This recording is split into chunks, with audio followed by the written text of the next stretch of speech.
used to take 4 years to build at $7 million. But there were a lot of challenges because the architect himself has not provided the engineering details as to how to build the shelves of the Opera House. And it took them 14 years instead of 4 years, 10 more years to build the Opera House. And it cost, instead of $7 million, it cost $102 million, 14 times more than its original price tag. When it was completed in 1973, the price was $102 million, which is equivalent to more than $1 billion today. So the Opera House cost the Australian people over $1 billion to build. Yeah. And the Harbour Bridge was, they started building the Harbour Bridge in 1923, and it took them about 8 or 9 years to complete the Harbour Bridge. And at that time, it was the highest, the longest, and the broadest single-span sail bridge in the world. But now, a lot of bridges have taken over in size, but Sydney Harbour Bridge is still one of the prettiest, and yet it is still the highest bridge in the world, highest single-span bridge in the world, over 100 meters tall. Who can tell me what is the purpose of the pylons? You know, when you look at Sydney Harbour Bridge, there are 4 pylons, the strong concrete pylons. What are they for? Anybody? Is it for support? Yeah, it looks as if visually, it looks as if it is for support. But it's not. It is 100% decorative. It's just for decoration. If you were to take the 4 pylons out of Sydney Harbour Bridge, it will stand as it is. But this decoration gives us visual security and balance. That's the whole purpose of it. You can actually walk across the Harbour Bridge. Yeah, I prefer to walk across the Harbour Bridge than to take the bridge tour. The bridge tour costs you about $400 or $500, but you can go on your own for free, and it is even more relaxing. I've done both, and I prefer the free one. I did on my own. Walk across the Harbour Bridge. And the good thing about the coastlines in Sydney is that you can actually walk through all the coastlines from the northern coast to the southern coast. You can actually walk from the Harbour Bridge all the way to Chinatown along the coast. A lot of walkways for people, Sydney-siders we call it. People who live in Sydney are called Sydney-siders.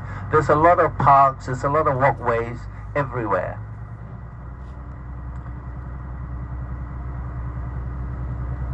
So all this area you see, this is Mrs. Macquarie's Road. The parks, it's all laid down, the foundation was all laid down by Mr. Macquarie himself. As I was saying, there's one negative thing about Mr. Macquarie, especially for tourists from India. Should I say it? I should repeat it? Okay, I will. You have big hearts. All Indians have big hearts. They're able to welcome anything at all. They're able to embrace lots of things which other countries cannot do. Yeah. Lachlan Macquarie, as great as he was also involved in the attack of Sultan Tipu of Mysore, and he was successful. And he was actually rewarded for defeating Sultan Tipu. And because of his victory, he was sent to New South Wales, to Sydney, to become the governor of Sydney. So and before he arrived in Sydney, he actually had a lot of adventures in India. He was involved in a few wars. Yeah, in India.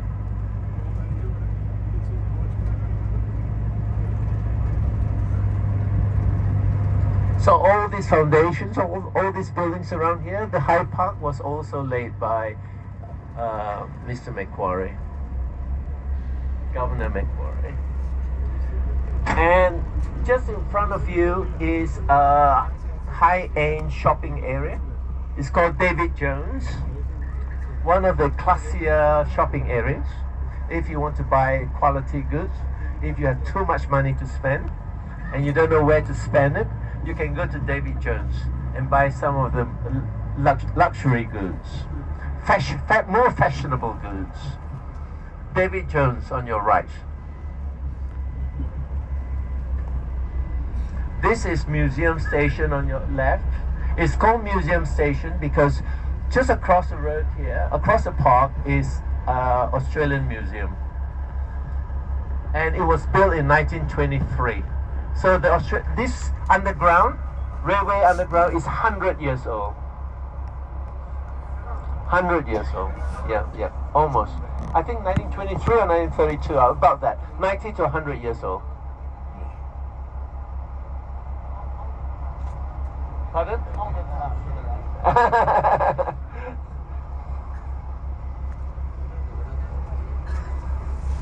It's illegal to stand. So.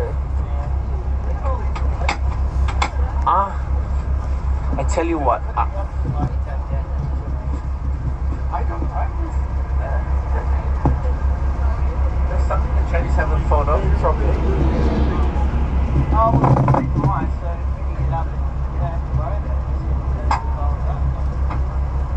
Hold the microphone, nobody can walk past. Yeah.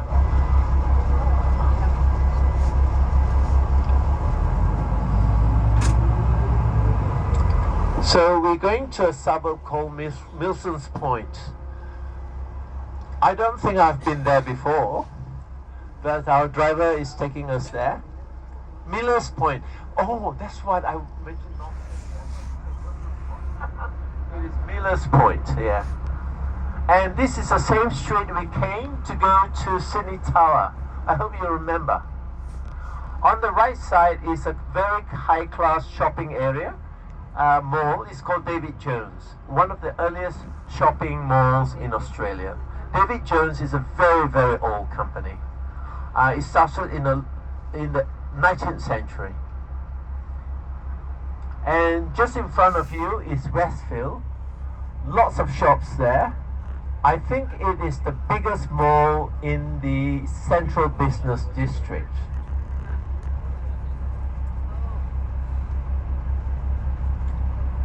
And this is called Market Street because this is where they sell in the 1820s, 1830s. So this is where they sell the local produce from the markets.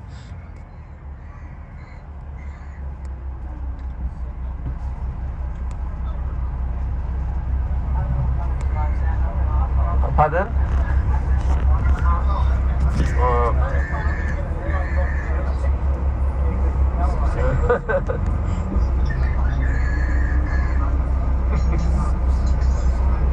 So I think you remember the entrance we took this morning to Sydney Tower. It's on your right, 100 Market Street. If you like window shopping, that's a very nice place to look at shops.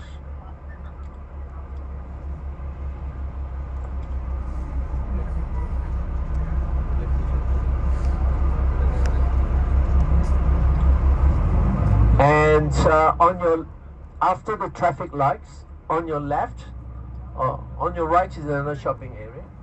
On your left is a very famous theatre. And it has the most splendid interior design I have seen anywhere in Sydney. On your left is a very famous theatre.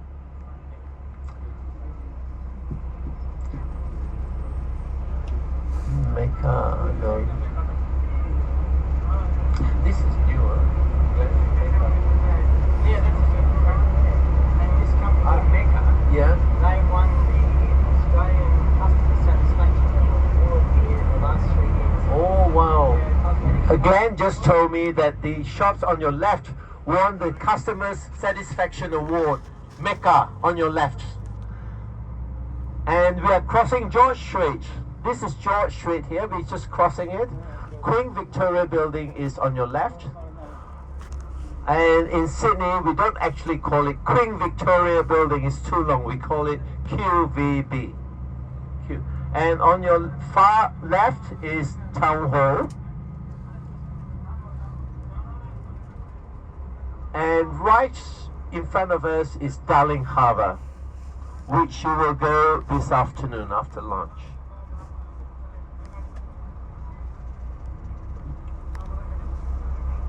If you have a lot of money to spare and you want to gamble, Darling Harbour is a place to go.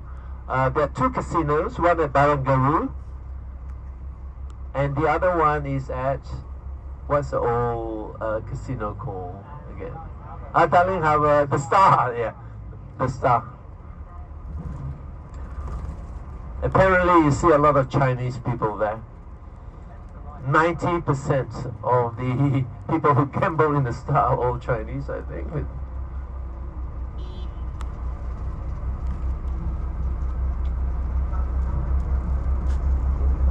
And on your left, the road on your left, if you go straight down, you arrive in Chinatown. If you want to try different food tonight, you have cruise dinner tonight. But if you want to try something different, you like to try Japanese, Korean, Chinese, Filipinos, Chinatown is a place to go. As Glenn was saying, it shouldn't be called Chinatown anymore because it has food from all over East Asia. It should be renamed Asian Town. I agree with him. Oh, the food is delicious. The food is wonderful. And if you look on both sides of the bridge, it is Darling Harbour. If you look on your left, that's Chinatown in Darling Harbour. And on your right is also Darling Harbour.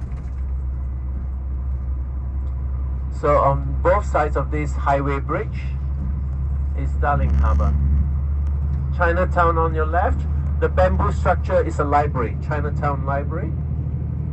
And on your right, there are many, there's theatres, casinos, shops. Yeah, lots of place for entertainment.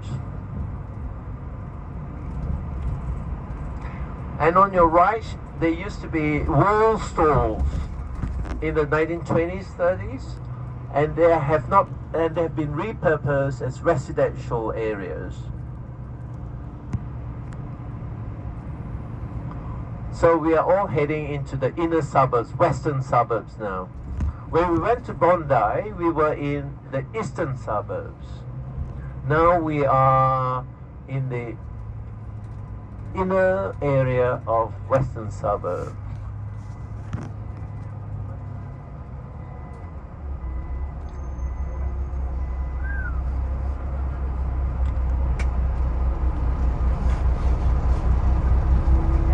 For those bankers who are interested in property prices, the average cost for a 2-bedroom unit in Sydney now is $1.4 million. Is that 1.4? Yeah, $1.4 million for any 2-bedroom unit. And of course, in the eastern suburbs, you pay about 10 times more.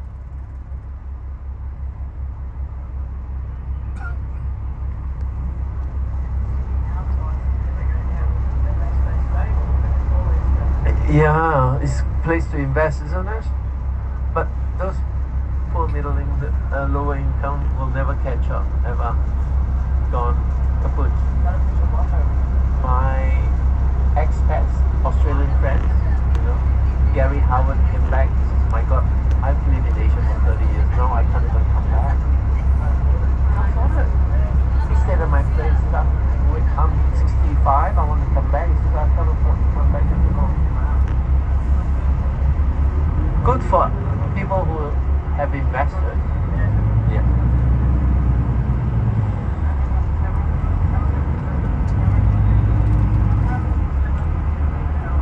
And the left is fish market, isn't it? Yeah. Okay, on your left is a famous fish market. You have the freshest oysters, freshest fish. If you like seafood, that's the best place to go on your left. And after Tokyo, Sydney has the biggest and best seafood markets. It's called Sydney Fish Market. Yeah.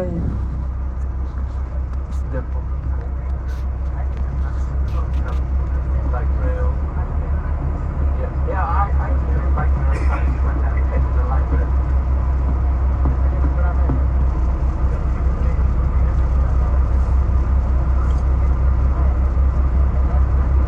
And because Sydney Fish Market is so famous, it has become a tourist attraction.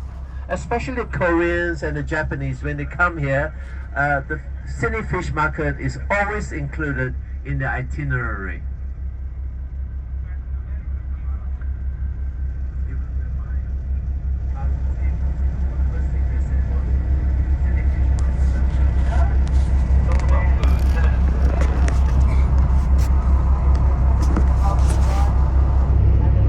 So take a close good look on your left, and they're expanding the market.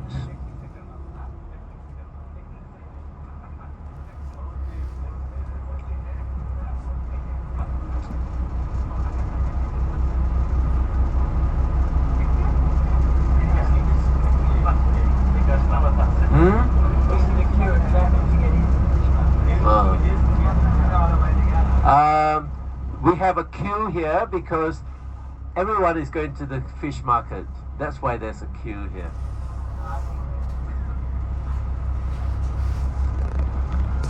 And because it's always crowded, they will expand the place. I think by the end of this year, they will extend the place by 4 times the present size.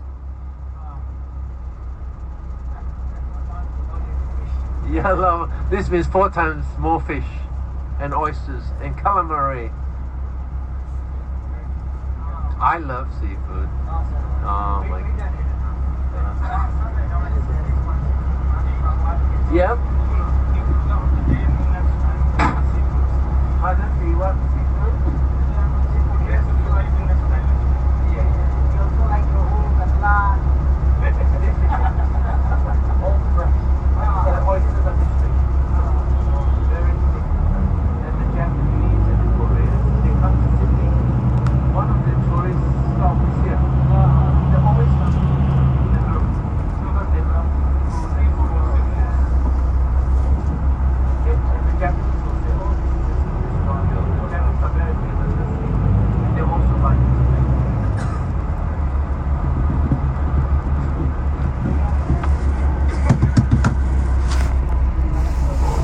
I don't know.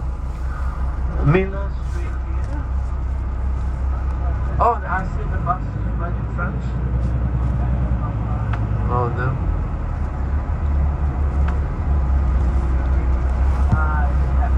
Oh, okay. Turn around.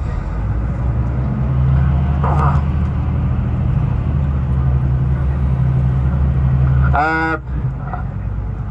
50 years ago, 100 years ago, all this area was industrial areas.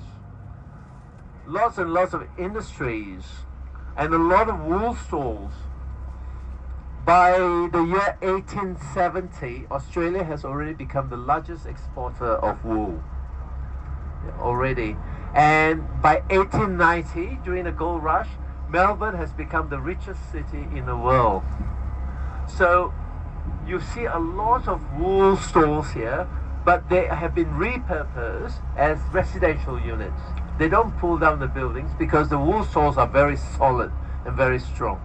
So instead of pulling it down, it has been restructured as residential areas.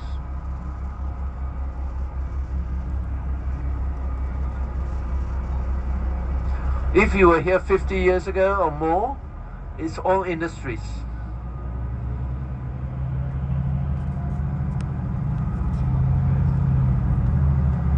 You see this? See the silos? If you look on your right, you see some silos for grains. I don't know what this silo is for. But,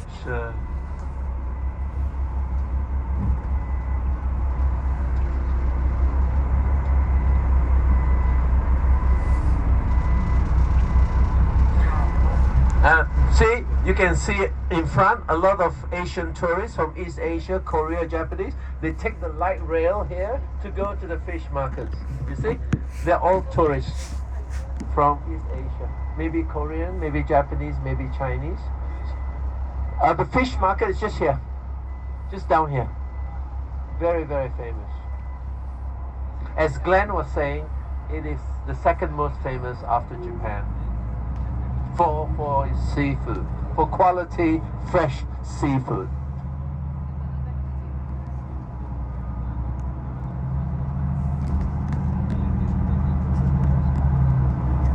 Okay. I can see the Spice Lounge. Yeah, our restaurant is on your right. We have arrived.